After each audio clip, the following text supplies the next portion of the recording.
TMC ఆఫీస్లో ఆశీస్ బెనర్జీ ఈయన 75 సంవత్సరాలు నిన్న ఆత్మహత్య చేసుకొని అనుమానాస్పదంగా కనిపించారు టీఎంసీ ఆఫీసు.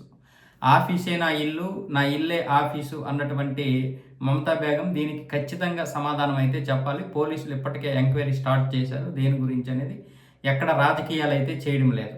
బీజేపీ వాళ్ళు కానీ టీఎంసీ వాళ్ళు కానీ దీన్ని దారుణమైనటువంటి సంఘటనగానే చూస్తున్నారు. అయితే ఆఫీసులో చనిపోవడం వల్ల ఎలా చనిపోయాడు, అసలు ఎందుకు చనిపోయాడు, ఎవరు లేరా, ఎవరు లేకపోతే ఎవరైనా ఆయన్ని చంపేశారా, లేకపోతే ఆయనకి ఆయనే చనిపోయారా ఏంటనేది ఎంక్వైరీ మొదలవుతుంది. ఇంకా ప్రాథమిక విచారణ కూడా పోలీసులు ఇంకా ఇన్ఫర్మేషన్ ఇవ్వలేదు ఏం జరిగిందనే దాని మీద.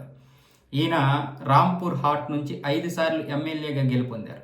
ఈ 5 సార్లు ఎమ్మెల్యేగా గెలుపొందినప్పుడు ఒకసారి ఏమొచ్చేసి డిప్యూటీ స్పీకర్గా పనిచేశారు అసెంబ్లీలో. అలాగే విద్యా వ్యవసాయ రంగానికి ఆమె క్యాబినెట్లో మంత్రిగా కూడా పనిచేశారు. చాలా మంచి నేత, సీనియర్ నేత. ఇలాంటి ఈ వయసులో ఆత్మహత్య చేసుకోవడం అనేది ఇప్పుడు చాలామంది బాధపడుతున్నారు. అలాగే అక్కడ సువేంద్ర అధికారి కూడా ఈయనతో కొంచెం అనుబంధం ఉంది, ఎందుకంటే టీఎంసీలో ఉండేవాడు కదా ఆయన కూడా.